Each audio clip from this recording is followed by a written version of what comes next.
요한 1서 보시면 하나님과 예수 그리스도와 더불어 사는 삶. 우리의 삶은 환난이 오거나 박해가 오거나 어느 상황이든지 우리가 홀로 살아가는 것이 아니라 하나님과 예수 그리스도와 더불어 살아가는 삶이라는 것을 우리가 알 수 있겠습니다. 요한의 서신 첫 번째 편지가 되겠고요. 첫 절을 보시면 태초부터 있는 생명의 말씀에 관하여 우리가 들은 바요, 눈으로 본 바요, 자세히 보고 우리 손으로 만진 바라 말씀하시면서 예수 그리스도께서는 태초에 생명의 말씀이신 것을 보여주고 있고요. 그리고 끝절을 보시면 우상에게서 멀리하라. 교회가 정말 철저하게 진리 가운데 지키고 진리 가운데 사랑할 것을 말씀해 주고 있습니다. 자, 여기 보시면 첫 번째 서신의 목적이 있는데 서신의 목적을 보시면 영원한 생명을 전하려 한다는 것입니다. 태초부터 있는 생명의 말씀에 관하여서는 우리가 들은 바요, 눈으로 본 바요, 자세히 보고 우리의 손으로 만진 바라. 이 생명이 나타나신 바 된지라. 이 영원한 생명을 우리가 보았고 증언하여 너에게 전하노니 이는 아버지와 함께 계시다가 우리에게 나타나신 바 된 이시니라. 태초부터 있었던 생명의 말씀. 이분이 누구냐면 어떤 분입니까? 아버지와 함께 계시다가 우리에게 오신 분. 성육신이 하신 분인데 이분은 어떤 분이냐면 그냥 하나님으로서 영적인 존재로 있는 것이 아니라 이분은 뭐 하신 분입니까? 우리가 그분의 음성을 들었고 또 그분을 우리의 눈으로 보았고 또 자세히 보았고 또 그분을 만져본 거예요. 사랑하는 제자 요한이 예수님과 가까이 있었겠지요. 예수님 하면서 옆에 붙어있기도 하고 때로는 이렇게 만지기도 하고 했었던 그런 모습들. 그분은 내가 증언하건대 내가 그분의 음성을 들었고 내가 그분의 눈을 보았고 내가 그분을 만져봤다. 그렇게 말하면서 예수님이 영적인 존재가 아니라 실제로 육체적으로 존재했던 그분이 그 모습이 있었던 것을 보여주고 있습니다. 그리고 우리가 본 바를 너에게도 전함은 너희로 우리와 사귐 있게 하려고 하니까 내가 전하는 것은 너희로 우리와 함께 교제하는 거예요. 다른 우상들과 이단과 교제하지 말고 우리와 친밀한 교제 나누는데 왜 교제하냐면 그것은 아버지와 그의 아들 예수 그리스도와 더불어 누림이라고 하는 거예요. 우리가 주님과 함께 교제하듯이 너도 우리와 교제하면서 주님과 함께 더불어 누리자. 이것이 바로 이 요한 서신의 핵심의 말씀이 되겠습니다. 자, 그러면 영원한 생명은 무엇인가? 또 영원한 생명이신 예수 그리스도 전하는 목적은 무엇인가? 예수 그리스도 더불어 누린다. 더불어 사귄다. 더불어 산다는 의미예요. 우리가 살아도 주님과 함께 살지 않으면 우리 삶이 그리스도인으로 될 수 없듯이 말씀 보시면 우리의 사는 삶은 항상 우리가 주님과 더불어 살아가는 우리에게 영원한 생명을 주시고 십자가의 죽음과 부활하심으로 우리에게 영원한 생명을 주신 주님과 함께 살아가고 그분과 동행할 것을 말씀하고 있는 거예요. 우리가 주님을 언제 만나지요?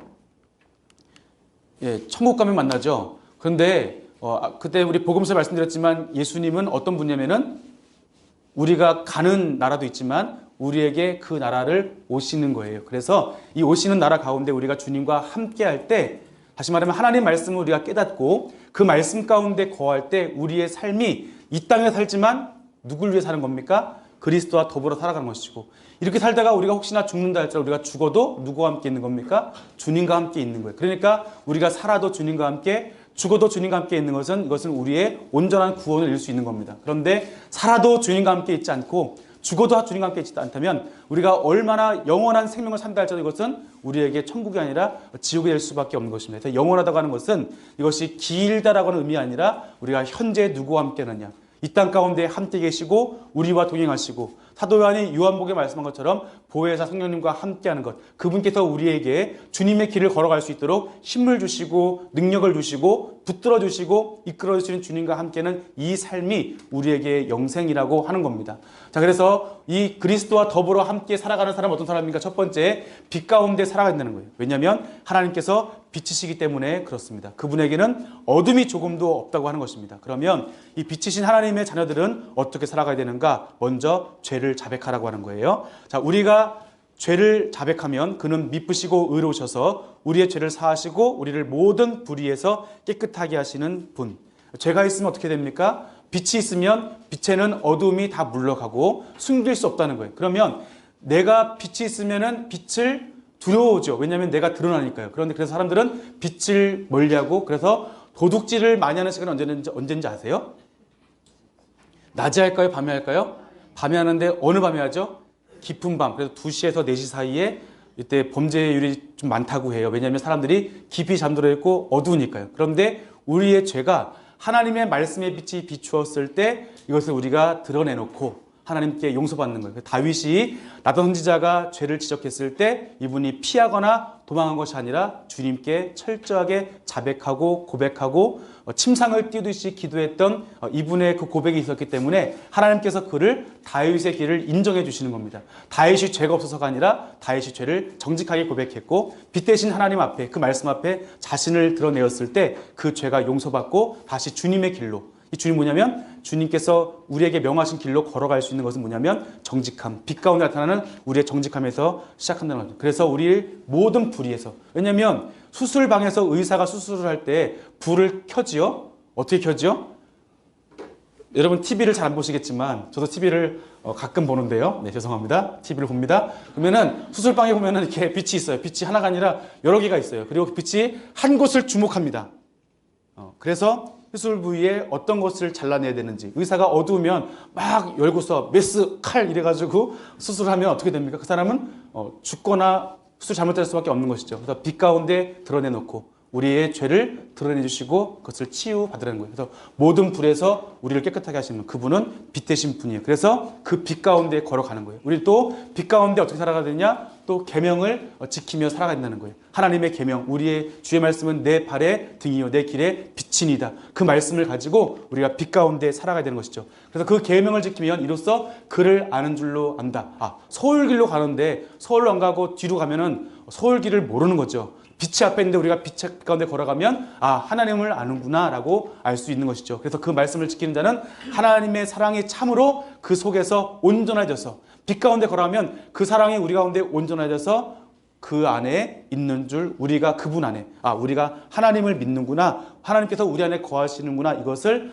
알 수 있다는 겁니다. 그러면 이 사람은 계명을 지키는가? 하나님의 말씀을 순종하는 사람은, 하나님의 말씀을 지키는 사람은 그 안에 하나님이 있구나를 알 수 있다는 거예요. 그 사랑의 뭐냐면 그 시작이 바로 사랑이라고 하는 것이죠. 그래서 그 안에 산다고 하는 자는 그가 행하는 대로 자기도 행할지니라. 예수 그리스도 안에 사는 사람들은 예수님께서 행하신 대로 우리가 산다는 거예요. 그분의 삶이 우리의 삶을 통해서 드러나는 것이죠. 자, 그 다음에 보시면 이런 사람을 사랑하는 사람, 이 사람은 계명을 지키는 자이고, 계명을 지키는 사람은 형제를 보았을 때 사랑할 수밖에 없는 사람이다. 형제를 사랑하는 자는 빛 가운데 거하여 자기 속에 거리낌이 없으나 형제를 미워하는 사람은 어둠에 있고 그 어둠이 그의 눈을 멀게 하는 거예요. 우리가 잘못을 범하였을 때 형제를 사랑하지 않고 빛이 우리가 없으면 우리가 투명하게 하나님의 뜻을 볼 수가 없는 것이죠. 그래서 하나님께서 우리의 지혜를 주시고 성령님께서 함께 하시는 것은 우리가 말씀을 보았을 때 우리가 분별할 수 있고, 그래서 사도 바울의 메시지를 보면은 우리의 지혜와 계시형은 뭐냐면 그것은 우리에게 말씀을 분별할 수 있는 분별력을 의미합니다. 그래서 우리가 하나님 말씀을 가운데 있고 사랑을 힘입어서 빛 가운데 있고 계명을 지키는 가운데 우리의 눈이 떠져서 우리가 형제에게 어떻게 사랑해야 되는지, 예수 그리스도의 사랑을 우리의 삶을 통해서 형제를 향해 드러내주는 것을 우리가 볼 수 있겠고요. 그래서 이런 사람들은 형제를 사랑하지만 또 세상에 있는 것들을 사랑하지 말아야 됩니다. 육신의 정욕과 안목의 정욕과 이생의 자랑들, 이것은 세상으로부터 온 것이에요. 보암직스럽고 먹음직스럽고 그리고 지혜롭게 할 만큼 탐스러운 것들, 창세기 11장에 있는 바벨탑과 같이 무엇인가 크면 높아지면 하나님처럼 이룰 수 있다고 생각했던 그러한 혼돈의 세력들이 있습니다. 그래서 이러한 육신의 정욕, 안목의 정욕, 이생의 자랑, 이것은 다 세상적이라고 하는 것입니다. 우리를 혼돈하게 하고 기만하게 하고 진리의 눈을 멀게 하는 것들. 그래서 이 세상도 정욕도 지나가지만 오직 하나님의 뜻을 행하는 자는 영원히 거하느니라. 꽃은 시들고 푸른 마르나. 오직 우리 하나님의 말씀은 영원하다는 말씀처럼 우리가 정말 주님을 사랑하면 이 세상에 있는 이 모든 것들은 다 지나가지만 오직 하나님의 뜻을 행하는 자는 영원히 살아갈 수 있다는 것을 말씀해 주고 있습니다. 우리의 영원한 생명은요, 어떤 것을 많이 소유하고 어떤 것을 많이 갖는 그런 의미가 아니라 우리가 지금 누구와 함께하느냐, 내가 지금의 누구의 뜻을 따라서 행하느냐가 훨씬 더 중요하다는 것입니다. 그 다음에 보시면 적그리스도의 거짓을 조심하라. 빛 가운데 살아가면 이 빛이 우리로 하여금 밝게 볼 수 있고 분별력을 갖게 해주기 때문에 우리가 적그리스도의 거짓을 조심하라고 하는 것입니다. 예수 그리스도의 육체로 오심을 부인한 자들의 이 거짓말을 조심하라. 왜냐하면 이것이 진리를 기만하는 거예요.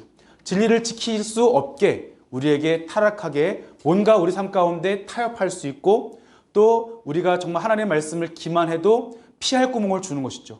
왜냐하면 우리 육체는 어차피 멸망할 것이고 우리의 영만 구원받으니까 육체는 방탕한 삶, 여기에 구원이 있는 줄 알고 살아가지만 결국 그 끝은 다 영원히 무너지게 되고 우리 가운데 하나님의 빛 가운데 행하고 진리 가운데 행하고 계명을 지키고 살아가야 된다는 것을 말씀해 주고 있고, 우리가 철저하게 형제를 사랑하며 적그리스도의 것을 거짓을 조심하라고 말씀하고 있습니다.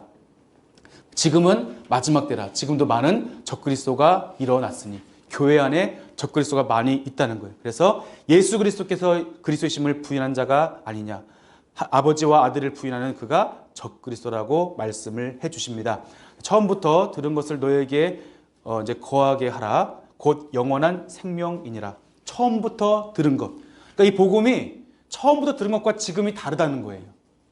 처음에 들었던, 초창기에 들었던 예수 그리스도의 복음과 지금 교회 시대가 80년, 90년 오면서 지금의 이 복음이, 계명이 달라진 것이죠. 그래서 요청은 무엇이냐면 처음부터 들은 것. 너희가 처음부터 들었던 예수 그리스도의 복음을 너희 안에 거하게 하라. 다른 것이 들어오게 하지 마. 교회는 성경으로 충분하고 교회는 예수 그리스도의 복음으로 충분한데 뭔가 자꾸 다른 것이 우리를 하여금 타협하게 하고 진리를 기만하게 하고 복음을 미련하게 만들고 부끄럽게 만들고 거리끼게 만드는 이런 것들을 우리 가운데 멀리하고 처음에 받았던 그 사랑을, 예수 그리스도의 복음을 우리 안에 거하게 해야 한다는 거예요. 왜냐하면 그 안에 영원한 생명이 있기 때문에 그렇습니다. 내가 곧 길이요 진리요 생명이니, 말씀처럼 우리의 영원한 생명 대신 예수 그리스도의 복음이 우리 안에 머물게 있어야 한다는 것입니다.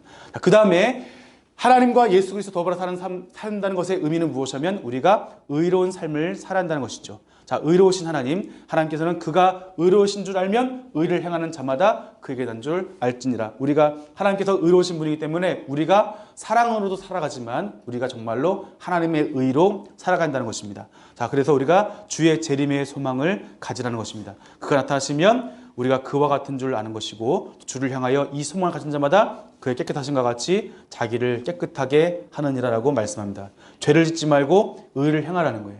우리가 육체의 정욕과 이생의 자랑과 안목의 정욕으로 인해서 우리가 악한 행동을 할 때, 그러나 성도는 이때 의를 행하는 자, 이 의를 행하는 자는 그의 의로우심과 같고 예수 그리스도의 그 사랑과 예수 그리스도의 의가 우리 삶을 통해서 나타나는데, 만약에 우리가 의로우신 분, 사랑이신 그분의 삶을 살지 않냐면 우리가 무엇을 할 것인가? 죄가 우리를 지배할 수밖에 없다는 거예요. 로마서에 있는 것처럼 죄와 사망의 법이 아니라 생명의 그 능력의 법이 우리의 삶을 주장하여서 우리가 곧 예수 그리스도의 능력으로, 사랑으로, 생명으로 살아갈 수 있어야 됩니다. 죄를 짓는 사람은 무엇이냐?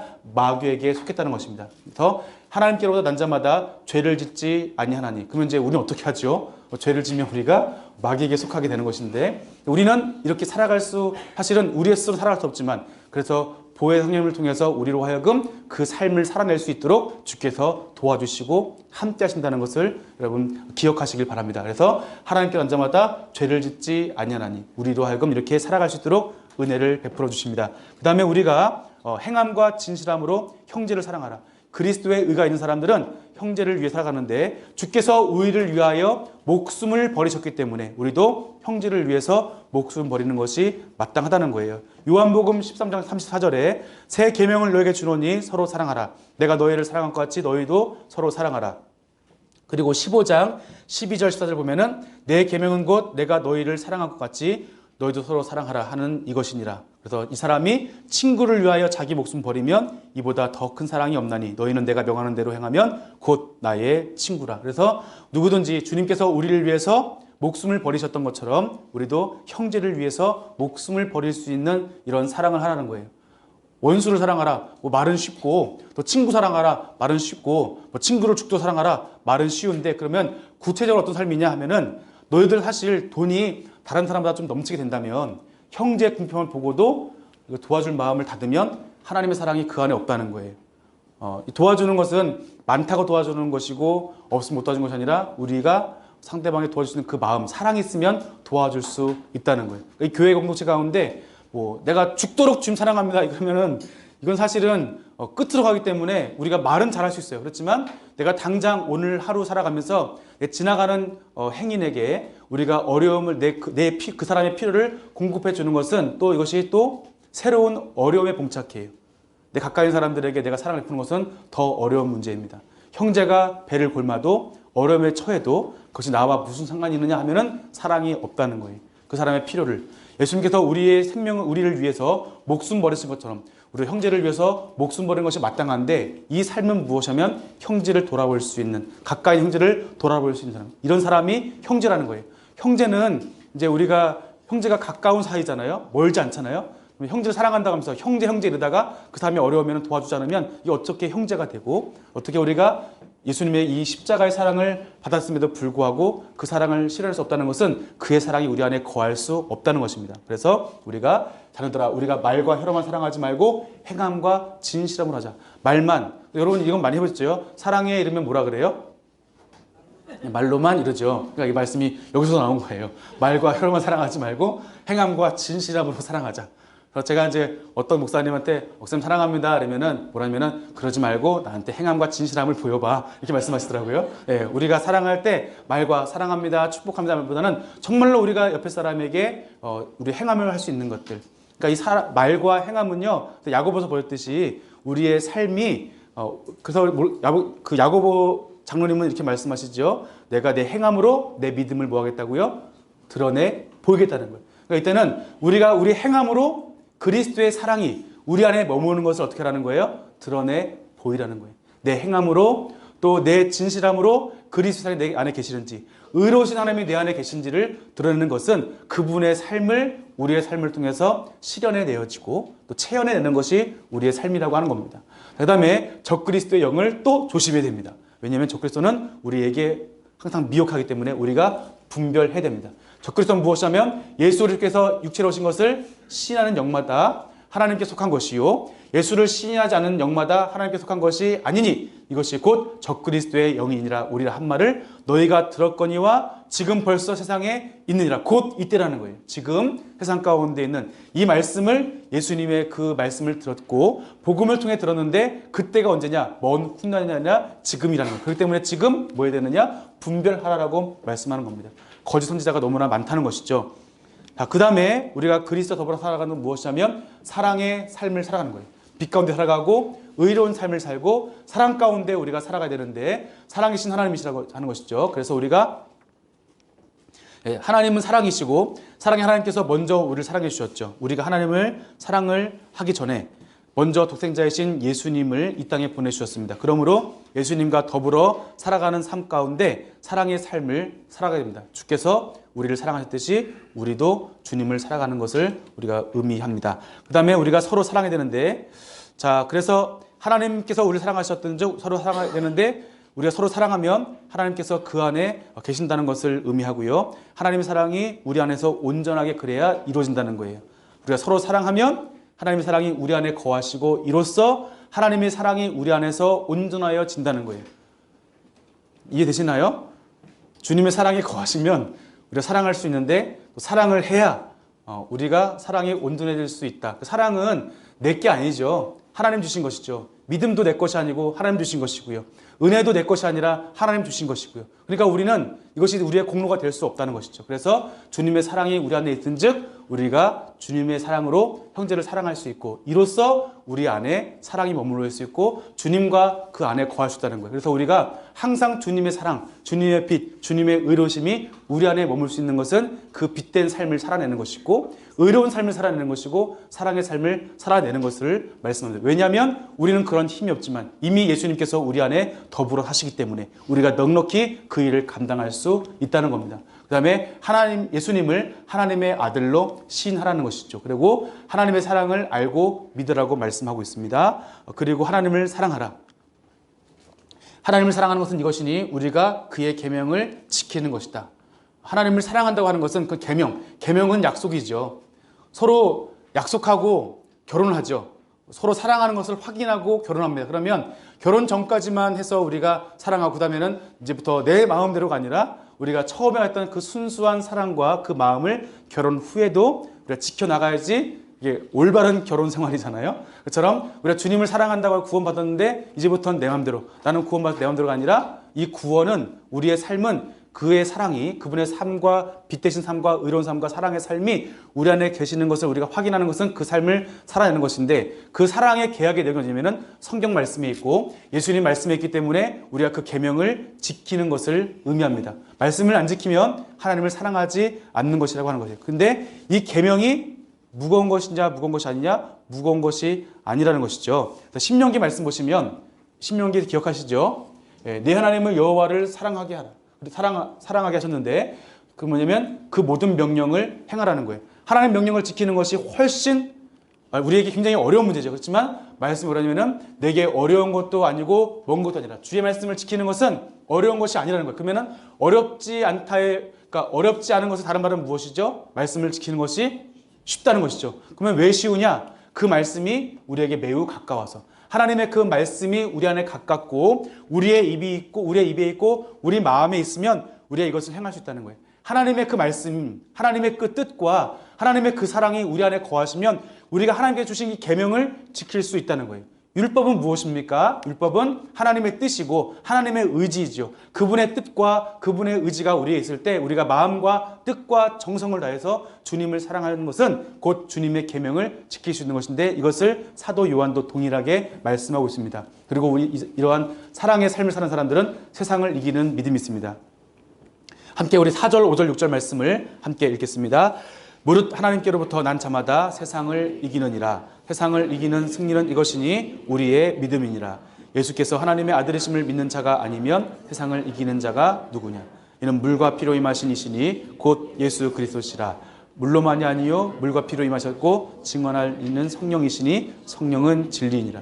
하나님께로부터 난 자는 하나님을 사랑하고 신뢰하고 계명을 지키며 그분을 신뢰하는 그 믿음으로 우리는 세상 속에서 승리할 수 있다는 거예요. 왜냐하면 주님께서는 이미 십자가의 사건을 통해서 모든 세상을 승리하셨기 때문에, 주님께서 우리와 함께 계시기 때문에 우리는 승리할 수 있고, 우리가 그분을 믿고 신뢰하고, 믿음이라고 하는 것은 우리가 주님을 따라간다는 것입니다. 내가 주님을 따라갈 수 있을 만큼 신뢰하기 때문에 따라간 것이기 때문에 우리가 주님을 따라갈 수 있고, 또 하나님의 아들이 아니면 우리가 누가 세상을 이기겠느냐? 주님과 함께한 사람이 아니면 누가 이기겠냐? 너희가 주님과 함께하고 사랑 안에 거하면 너희들이 승리할 수 있기 때문에 주님을 믿고 따르라는 거예요. 그래서 사랑하고 빛 가운데 살아가고 우리가 주님의 의로 살아가고 사랑 가운데 살아갈 것을 우리에게 요청하십니다. 마지막으로 서신의 목적을 말씀하시는데, 영생을 알게 하는 거예요. 내가 하나님의 아들을 믿는, 이름을 믿는 너희에게 이것을 쓰는 것은 너희로 하여금 너희에게 영생이 있음을 알게 하려 함이라. 영생은 무엇이죠?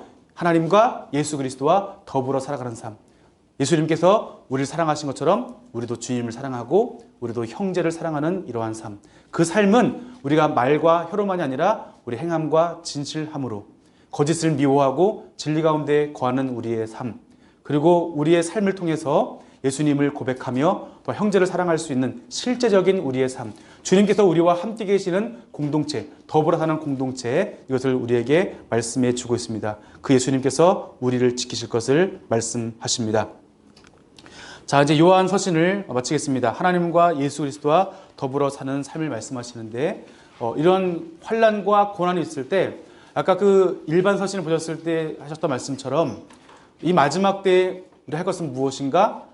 꼭 우리의 상황을 바꿔주는 게 아니라 이 상황 가운데 있을 때, 어려움이 있거나 고난이 있거나 고통이 있을 때 우리가 누구와 함께 할 것이냐, 우리가 누구를 믿을 것이냐, 이것을 피할 것이냐, 그것이 아니라 우리가 인내하며 우리와 함께 계시는 하나님, 우리 가운데 현재 함께 계시는 그 하나님과 동행하고 그분과 더불어 살아가는 삶이 이 마지막을 살아가고 있는 사람들이라고 하는 거예요. 자, 이 말씀이 주어진 후에, 그 후에 한 5년, 6년 후에 도미티아누스의 그 강력한 황제 압박이, 그 통치, 황제 숭배에 대한 그런 압박이 기독교인들에게 찾아오게 됩니다. 이 사람들은 결정을 해야 됩니다. 내가 우상을 숭배할 것인가 말 것인가. 어제 말씀드렸지만 이 사람들이 숭배할 것인가 말 것인가는 그냥 종교적인 문제가 아니라 정치적이고 사회적이고 경제적인 문제, 먹고 사는 문제까지 이것이 이어져요. 내가 황제에게 숭배하지 않으면 내가 당장 먹을 것이 없는 거예요. 내 아이가 먹을 수 있는 것이 없습니다. 돈이 있어도 살 수가 없습니다. 왜냐하면 이것이 그들의 정책이었어요. 또 심지어는 사람들을 잡아 죽이기도 하는 이러한 상황, 사자의 밥이 되고 끓는 기름가마에 들어가기도 하고 이런 상황이 왔을 때 과연 우리가 성도는 어떻게 살아갈 것인가? 교회 내부적으로는 이단이 박해하고 있고 이단이 교회를 미혹하는 이러한 상황. 지금 내부적인 문제도 골치 아픈데 교회가 견디기 힘든데 외부적인 박해가 찾아오는 이러한 시대에 성도는 어떻게 살아갈 것인가? 예수님께서 이미 승리하셨고 우리와 함께 계시기 때문에 이러한 너희들, 죄악 많은 너희들을 사랑하신 것처럼 너희도 이 가운데 형제를 사랑하고 서로 그 사랑을 드러내서 그리스도와 함께 더불어 살아가는 그런 삶을 살아가고 우리에게 말씀해 주십니다.